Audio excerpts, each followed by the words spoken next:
Olá, estudante! Seja bem-vindo a mais um Tira Dúvidas, nosso encontro diário e ao vivo com os professores do programa Se Liga na Educação. Na manhã de hoje, nós assistimos mais algumas aulas da área de Ciências Humanas.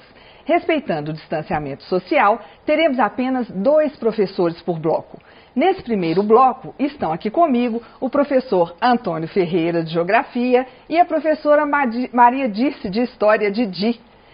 Sejam bem-vindos, professores. Obrigado. Gostaria também de agradecer a presença dos nossos intérpretes de Libras, a Valdene Cordeiro e o Gilberto Santos, que está conosco nesse bloco. Então é isso, agora é com você. Os nossos canais de comunicação já estão abertos para receber a sua pergunta. É só ligar no nosso telefone fixo 31 3254 3009 ou enviar uma mensagem para o nosso WhatsApp no número 31 98295 2794. Não se esqueça de falar o seu nome, a cidade, a escola e o ano que você estuda. Nós vamos ficar muito felizes em responder ao vivo a sua pergunta.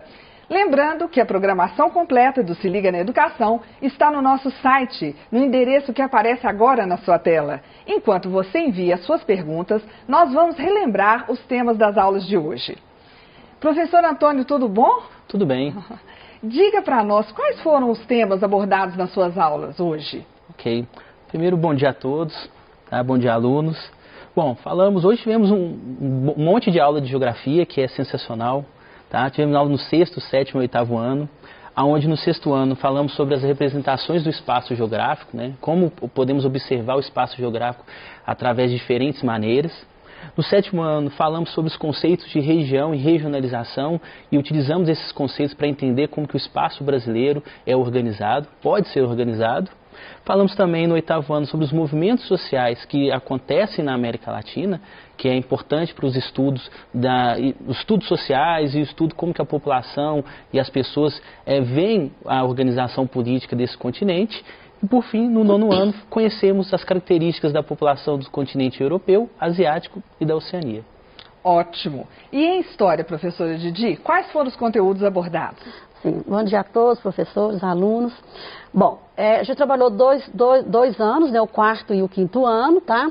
E o 4º ano a gente trabalhou, né, o mundo em expansão, a gente trabalhou as habilidades 6 e 7 do currículo referência de Minas Gerais, né, e com o objeto do conhecimento a circulação de pessoas e as transformações, né, do meio. Já no 5º ano, a gente deu sequência à aula anterior, né, e que eu chamei de Tradições e Memória, parte 2, né, dando sequência à questão das linguagens, né, e o objeto de conhecimento em si foi o surgimento da escrita, né, e as fontes ali que prevalecem dentro dessas linguagens. A gente trabalhou, então, a habilidade também 6 e 7 do currículo referência. Ótimo! Agora que nós já relembramos alguns temas, vamos para as nossas perguntas. Vamos lá. Então, agora uma pergunta do 9º ano. O que seria uma transição demográfica? Vamos lá.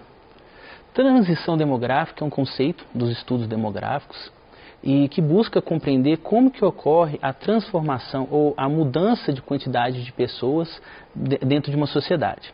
O conceito de transição demográfica, ele fala que em um momento da história humana, você tem um grande número de pessoas nascendo, então uma alta natalidade, uma alta mortalidade, e que isso gera a população ela não cresce.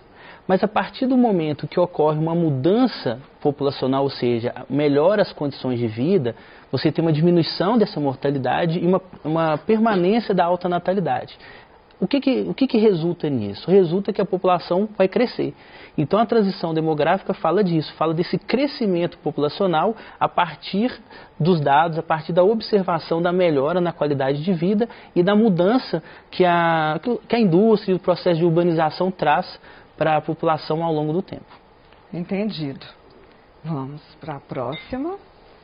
É uma pergunta agora do 5º ano, professora Didi, olha lá. Fale sobre a importância da preservação da língua para um povo. Então, é uma pergunta muito interessante, né, porque a gente sabe que, né, a gente consegue, né, tá passando, né, as coisas de uma geração para outra através das linguagens.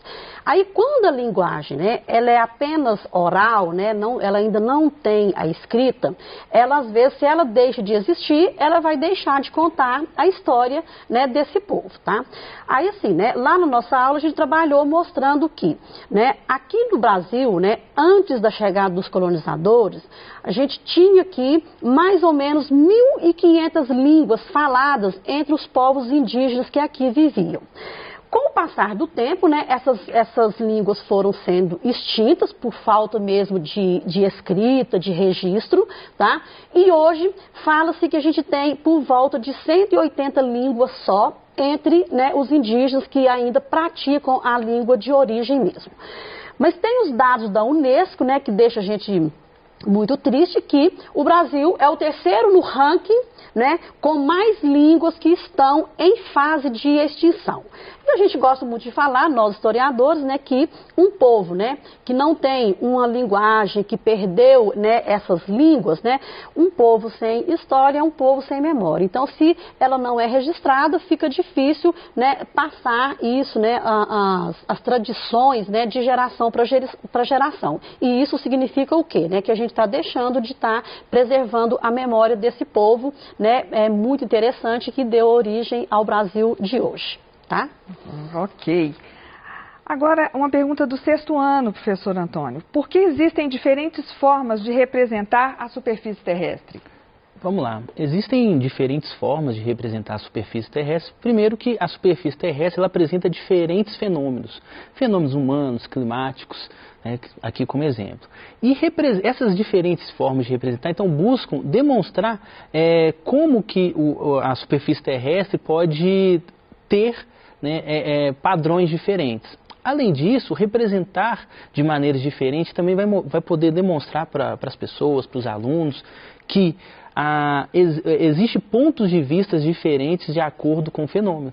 Tá? Então, por isso que entender a superfície terrestre não é somente observar o mapa, mas também entender a superfície é necessário que você compreenda que existem outras formas, outras ferramentas, através de pontos de vista diferentes, para chegar a esse resultado. Então, representar de diferentes formas quer dizer o quê? Quer dizer que é observar, analisar, compreender de uma maneira que seja além daquela que é padronizada, além do mapa, além da maquete. Ou seja, criar uma variação de possibilidades de entendimento. Ótimo. Então, vamos lá. Uma pergunta do 4º ano. Explique sobre a origem do comércio. Então, o comércio, né, fala-se, né, a gente acredita, nós historiadores, estudiosos, que esse comércio surgiu desde o surgimento da agricultura, né? Porque essa agricultura, a gente sabe, a gente viu isso em aulas passadas aí, né? Que a agricultura surgiu lá na época do Neolítico, no período Neolítico, não é isso? E aí o homem, então, torna-se sedentário e ele começa, então, a fazer uma agricultura, criar animais para a sua subsistência. Bom, mas como que, então, que esse comércio surge da agricultura, né? O homem, a partir do momento, então, que ele começa a ser, que ele fica sedentário, né? Ou seja, ele fica fixo num determinado local, ele descobre que é possível você plantar e colher. Com o passar do tempo, isso, claro que ao longo, né, muito período longo mesmo, essa agricultura, então, começa a sobrar. Aí, esse excedente, né, quando uma família planta, tá certo? Houve um excedente, uma sobra daquilo que eles precisavam. Eles começam, então, a fazer o quê? As trocas. A partir do momento que você começa a fazer as trocas entre um produto e outro, o que tinha, o que não tinha, né, entre esses grupos humanos, a gente fala que a partir dali teve o pontapé inicial para o surgimento do comércio, que vai avançar, né, cada vez mais com as trocas diretas, né, e depois com o surgimento da moeda. Tá? Certo. E ainda para você, professora, uma pergunta do 5º ano. Fale sobre os diferentes tipos de linguagens usadas pelos grupos humanos e dê exemplos. Pois é uma pergunta que dá para emendar na primeira pergunta lá, né, porque nós, humanos, a gente utiliza de vários tipos, né, para a gente se comunicar. Né? É o gestual, eu, por exemplo, estou aqui falando, eu estou mexendo muito com as mãos, a imagem, é o documento, é a fala, é a escrita, né? E existe outros, né? Hoje, então, com as tecnologias, né, existem vários meios de comunicação. Só que a gente precisa de lembrar que tem determinadas comunidades ainda que são bem tradicionais, né, que elas utilizam ainda métodos também tradicionais para fazer com que as tradições, né, a cultura de um determinado povo preserve ao longo das gerações. Eu trouxe como exemplo lá nas nossas aulas, né, nas 2 aulas, questões sobre... Nós temos grupos indígenas aqui no Brasil, né, que eles ainda têm uma tradição totalmente oral. Então, eles passam, né, as histórias né, para as gerações mais novas ao redor de fogueiros, que isso torna-se um evento para esses grupos. E nós temos outros exemplos, né, como lá os griots lá no Mali, na África, né, que eles são cantadores, trovadores, né, são poetas, e eles saem para as ruas, né, mostrando isso para as gerações mais novas.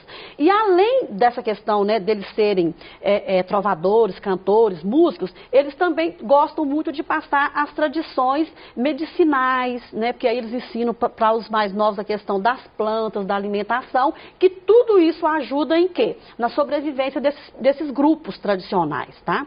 E a gente tem também, né, um outro exemplo lá no Quirquistão, né, que eles têm um livro, né, que chama o Manaqui, né, os Manaquis, aí tem um livro lá que ele tem mais de 500 anos, tá, para lá, e eles então tiram as histórias que eram contadas nessa época, trazendo também para as novas gerações, né, de hoje, tá? Muito bem esclarecido, professora. Uma pergunta do 7º ano. Quais são os critérios utilizados pelo IBGE para dividir o Brasil em 5 regiões? Bom, o IBGE, para conseguir entender, compreender o Brasil, né, facilitar o estudo sobre o Brasil, ele divide o Brasil em 5 regiões. E o critério que ele utiliza são os aspectos naturais, os políticos e os econômicos. Dessa forma, ele consegue organizar de maneira que cada região tem um padrão, né, de características. Então, você vai ter um padrão na região sudeste, uma na região sul, outra na centro-oeste, na nordeste e na região norte. Então, dessa forma, o IBGE ele consegue organizar o Brasil de uma melhor maneira de entendimento. Por isso que na escola nós utilizamos tanto essa regionalização, porque ela respeita os limites dos estados, ela consegue trazer informações que não ultrapassam aquela região e o que facilita a compreensão. Então, o IBGE utilizou esse tipo de critério para facilitar o entendimento sobre o Brasil. Ótimo. E professora Didi, uma pergunta do 4º ano. Qual a importância das trocas de produtos entre as pessoas? Essa pergunta complementa a outra que eu falei da origem do comércio, né, que lá naquele período, lá no passado, né, o comércio era feito à base de trocas. Aí como que eles faziam isso, né? Porque os produtos, eles tinham o quê? Uma equivalência, né? Nenhum produto valia mais do que o outro. Só com o desenvolvimento mesmo do comércio que começou a prestar atenção, né, que tinha determinados produtos que eles deveriam ser, né, ter preços diferentes, ter valores diferentes. Aí o que acontece, né? As próprias mercadorias, então, elas eram trocadas por valores iguais. Tá? E se eu tinha um saco de feijão, eu trocava por um saco de arroz e aquilo ali ficava. Só que, né, na verdade, eles usavam, já teve um grupo também que usou uma moeda, né, que é muito interessante, que eles usavam a semente de trigo, que era muito comum, que dava, né, em grande quantidade e era fácil de carregar. Então, eles colocavam valores, né, quantidade de sementes de trigo para estar sendo o valor como se fosse, né, uma moeda, tá? E aí, assim, mas a importância mesmo, né, que é a pergunta, qual a importância das trocas, o que era? Você evitava o desperdício, porque o que eu produzia em excesso, né, como não existia um comércio, né, basicão, eles faziam, então, trocas entre uma coisa, que um grupo tinha, pelo outro que não tinha. E com isso, então, claro, melhorou, né, a qualidade de vida das pessoas, porque eu tinha acesso a mais quantidades e variedades de produtos, tá? E isso, claro, que melhorou a qualidade de vida desses grupos, né? Quanto à saúde, à longevidade, né? Levando a eles, então, uma melhoria mesmo na qualidade de vida desses grupos humanos. Perfeito. Tá? Uma pergunta do 9º ano. Qual a relação da urbanização com o crescimento populacional? Muito bem. Primeiro a gente tem que entender o que é urbanização. Urbanização pode ser dividida de duas maneiras. A primeira, podemos considerar a urbanização como o crescimento da cidade. A maneira que a cidade cresce de acordo com as suas relações com a indústria. Então, crescimento da cidade. A outra significação para a urbanização é a maneira que as pessoas se organizam nessa cidade. Isso quer dizer o quê? Quer dizer que numa cidade urbana as pessoas possuem características, possuem uma cultura diferente das cidades que não são urbanas. Tá? E qual que é a relação da urbanização com o crescimento populacional? Temos que entender que a urbanização ela faz com que as pessoas busquem ter um padrão diferente de vida, busquem ter uma posição, uma organização diferente dentro daquele local. Isso quer dizer o quê? Quer dizer que no campo, por exemplo, as famílias possuem muitos filhos. E por que ter muitos filhos? Porque o filho ele pode estar ajudando na labuta do dia a dia do campo. Já na cidade existe um conceito diferente. Nós temos menos filhos. Por que temos menos filhos?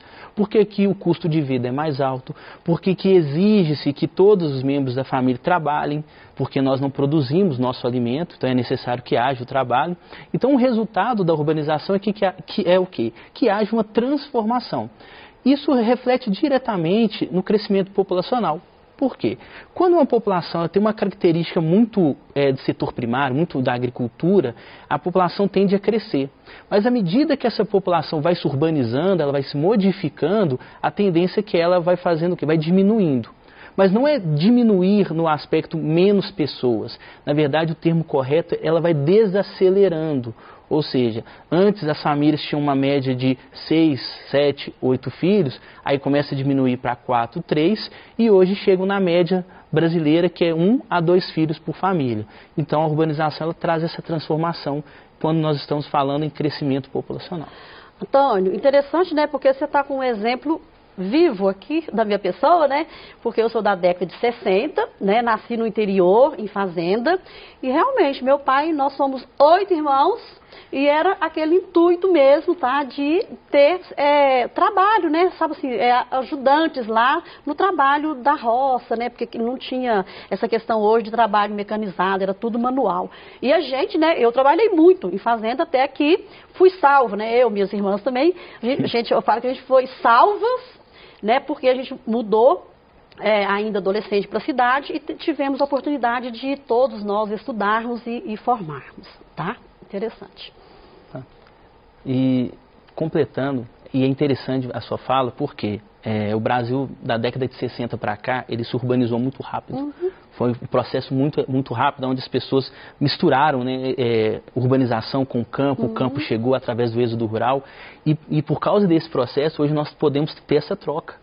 Né, que é diferente de outros países, onde o processo de urbanização deixou muito longo, muito distante essas gerações. Uhum. Então, esse processo brasileiro traz essa possibilidade de poder conversar com pessoas que passaram por esse processo da urbanização da década de 60 para cá, e conversando com pessoas que fazem parte do processo urbano já da tecnologia moderna, né, ou seja, do passado entre 6, 8 filhos, igual a sua família, e, por exemplo, na minha família, no caso eu, tenho 2 filhos. Sim. Então é um processo totalmente diferente. E quando eu brinco, falo com meu filho, e aí, você vai ter filho? Ele, um ou nenhum. Ou seja, é um outro pensamento urbano, outro pensamento de crescimento populacional dentro desse recorte, né, temporal que nós temos. Muito interessante. Muito legal. Muito bem esclarecido. E agora, o que são as narrativas oficiais? Uma pergunta do 5º ano. Legal a pergunta, né? Porque é um um assunto que é pouco trabalhado, né, na nossa historiografia, né, não sei por que sentido, né, que deveria ser muito mais trabalhado.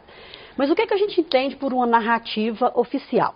São aquelas narrativas ou aquelas escritas que podem ser imagem, podem ser documentos, podem ser, né, gravuras, não é isso? Mas são aquelas narrativas que são consideradas, né, verdadeiras, tá certo? Verdadeiras pelas pessoas que fazem esses documentos, tá? Que estão no poder. Lembrando isso, né? Uma narrativa oficial é aquela narrativa que é considerada verdadeira por quem está no poder. Lá na nossa aula, eu dei o exemplo disso de um documento, né, que foi chamado de Brasil Livre, lá do dia 13 de maio de 1888, quando aconteceu a abolição. Aí nesse documento, né, tem uma imagem que chama muita atenção. Por quê? Nessa imagem, a gente só vê o quê? A princesa Isabel no centro e em volta dela, deputados e senadores. Aí a gente faz a pergunta, né? Cadê a imagem, a figura dos escravizados que lutaram tanto, né, para que essa escravatura tivesse fim? Por que eles não estão ali participando? Aí, né, a narrativa oficial, então, é aquela porque quem está lá no poder, ele quer dar a impressão que foram só eles que lutaram para que a abolição, no caso aqui, acontecesse, que não tivesse participação nenhuma dos escravizados, né, em momento nenhum, para que essa abolição viesse a acontecer. Então, assim, são documentos, né, normalmente oficiais, eles normalmente partem do governo ou de quem que está mesmo no poder, tá? Certo. E ainda para você, professora, uma pergunta do 4º ano. Nós podemos dizer que a especialização do trabalho surgiu no passado? Sim. Porque, na verdade, né, quando houve o desenvolvimento da agricultura, e principalmente, claro que nos grupos maiores, nas famílias maiores, o trabalho começou a ser especializado, por quê? Né? Uma determinada pessoa ficava responsável pela plantação, outros ficavam responsáveis pela criação de animais, outros responsáveis pelo artesanato, e aí, então, isso fez com que o comércio fosse se diversificando, também com produtos diversificados. Aí por isso que a gente fala que, né, essa mão de obra especializada e já, né, separada, ela não é dos momentos atuais, mas sim vem lá da época da antiguidade. Tá? Certo. Vamos lá. Agora uma pergunta do 9º ano. Por que a distribuição da população ocorre de maneira irregular na Europa, na Ásia e na Oceania? Ok. Apesar de serem 3 continentes diferentes, nós temos que entender que a população ela tem uma organização muito parecida, na superfície. O que é essa organização parecida? O ser humano ele sempre vai estar buscando viver naquelas áreas que são ideais para a sua ocupação, que nós chamamos de ecúmenos. Tá? E tanto na Ásia, na Europa e na Oceania, o território ele oferece condições que não são ideais para a população. Por exemplo, na Europa você tem a parte norte que é muito fria, né? Então viver numa área fria é um pouco mais, é difícil, é complicado. É mais fácil viver perto dos rios, nas áreas mais planas, que facilita para a agricultura. Já no caso da Ásia, você, além de áreas mais elevadas, como por exemplo o Everest, né, o Himalaia, você também tem o Planalto de Deccan, né, você também tem áreas de clima mais árido que são difíceis de estar vivendo. Então por isso que na Ásia as pessoas, né, a população acaba se organizando também perto dos rios e das áreas mais planas. E no caso da Oceania também, né, primeiro que uma grande parte do continente é formado por ilhas e o país que mais representa como que se organiza populações desse continente vai ser a Austrália, porque a Austrália, a população vive perto do litoral, não na parte central do país. Por quê? Porque ali tem um clima muito árido, um clima árido, bem difícil para estar sobrevivendo. Então, o que relaciona esses 3 continentes vai ser o quê? Vai ser a busca da população em viver em locais que sejam de melhor qualidade e de melhor perspectiva em relação à sua relação com o meio ambiente e a sua ocupação no espaço. Pois é, e eu queria até fazer uma pergunta para o senhor nessa oportunidade. Eu estive na Nova Zelândia e a gente observa o seguinte na Oceania, né? Que tem um espaço muito grande, né? É imenso, mas assim, a população é pequena. Então você nota assim, muito espaço para pouca gente, né? Não, é interessante. A Nova Zelândia, no caso, ela faz parte daquele grupo de países que tem um processo de transição demográfica que já aconteceu. Então, primeiro tem esse aspecto que a população lá é mais urbana do que rural. O outro aspecto também é o tamanho do território, mas lá também tem essa questão. As pessoas optaram em viver perto do litoral. Né? São poucas pessoas, né, poucos habitantes que vão viver na parte central, até por causa do clima, por causa da formação da paisagem. Então, a Nova Zelândia é um bom exemplo disso. Como que as pessoas, né, como que a população ela se organizou para viver de uma forma melhor com o meio ambiente e aproveitar essas características do meio ambiente para sobreviver naquele espaço. Isso. Ótimo, obrigada. Nada. Vamos lá. Agora uma pergunta do 5º ano. Fale sobre a relação que existe entre escrita e poder. Então, nas sociedades antigas, né, nem todo mundo sabia ler e escrever, ou melhor, era a maioria. Aí tinha, né, lá os escribas, que eram as únicas pessoas que liam e escreviam. Então, portanto, né, eles tanto escreviam como eram eles que liam os documentos que eram feitos por outros governos. Então, isso, na verdade, dava um poder a esses escribas muito grande, porque eles é que ficavam sabendo de tudo o que estava acontecendo dentro de um determinado governo, e eles também é que escreviam as leis desse governo, né? Claro que quem era o poderoso, lá, o imperador, quem fosse, ele poderia falar o que ele queria, mas o escriba escreveria do jeito que ele quisesse, né? E aí então a gente fala que a escrita, né, ela está relacionada ao poder por essa questão, porque só os escribas é que faziam a leitura e escreviam os documentos. Mas a gente fazendo a comparação com hoje, né, Antônio, Cláudio, é muito interessante, porque, na verdade, hoje, né, no meio que a gente vive, na sociedade atualíssima, cheia de tecnologias, a gente vê que ainda existem, né, infelizmente, pessoas que têm menos estudos do que as outras, e umas semi-analfabetas e tudo. E a gente vê o quê? Que quanto mais a pessoa estuda, de certa forma, ela é mais respeitada e ela tem um poder aquisitivo muito melhor, porque ela é muito mais valorizada, né, do que um trabalho de uma pessoa que não tem o conhecimento, né, que ela precisaria ter da escrita, né, e da leitura. Aí, então, né, a gente fala que o relacionamento é esse, né? E isso é uma história que vem a longo prazo de poucas pessoas terem acesso à cultura, à escrita e à leitura como precisaríamos, tá? Certo. E agora uma pergunta aqui que complementa, uma complementação daquela anterior das trocas. É o seguinte, explique como as trocas foram desenvolvidas ao longo do tempo, do 4º ano. É interessante, assim, é uma sequência mesmo, né? É legal a pergunta, porque com o passar do tempo, as pessoas foram sentindo, né, que era muito desigual eu trocar um determinado produto por um produto que talvez fosse fabricado ou fosse, né, feito mais rapidamente. Lá na nossa aula, eu dei o exemplo, por exemplo, um agricultor, né, para ele estar preparando a terra, plantando, colhendo, ele levaria em média de 6 a 8 meses, tá certo? Uma artesã, para fazer um sapato de couro naquela época, eu trouxe até uma imagem muito interessante de um sapato lá da área da Mesopotâmia, muito trabalhado, que também ela levava de 4 a 8 semanas para estar construindo esse sapato, porque ela tinha que preparar o couro, costurar e curar esse couro, etc. Aí, então, o que eles fizeram? Quando eles foram vendo que tinha uma equivalência, que não era justo eu estar, por exemplo, eu era uma caçadora. Eu ia lá na floresta, num dia eu conseguia abater, por exemplo, 4 animais, num dia. Sendo que quem plantava gastaria 6 meses para colher lá o trigo dele.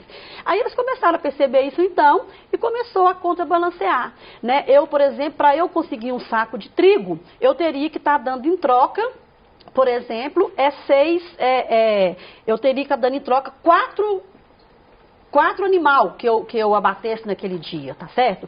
Ou, né, e mesma coisa se eu fosse trocar peixe, né, que eu ia lá e conseguia pescar vários peixes no dia só. Eu teria que dar vários balaios de peixe para aquela artesã, né, para pagar o serviço de um par de sapato dela que ela tinha levado, por exemplo, 2 meses para fazer. Então a equivalência, né, o desenvolvimento foi sendo assim, e aí a partir do momento que eles viram que teria que ser diferente esses preços, daí a pouco vai surgir a moeda, né, que ela vai realmente balancear essa questão do comércio, tá? Obrigada, professora Didi, porque agora nós vamos fazer aquele pequeno intervalo. Aproveite e participe do Tira Dúvidas de Ciências Humanas, que no próximo bloco contará com a participação do professor Wendermir Botelho, de Filosofia, e do professor Antônio Ferreira, que continua com a gente. Eu agradeço a presença da professora Didi. E você, estudante, continue mandando suas dúvidas no nosso telefone fixo ou enviando uma mensagem para o nosso WhatsApp. Estamos esperando a sua participação. Até já!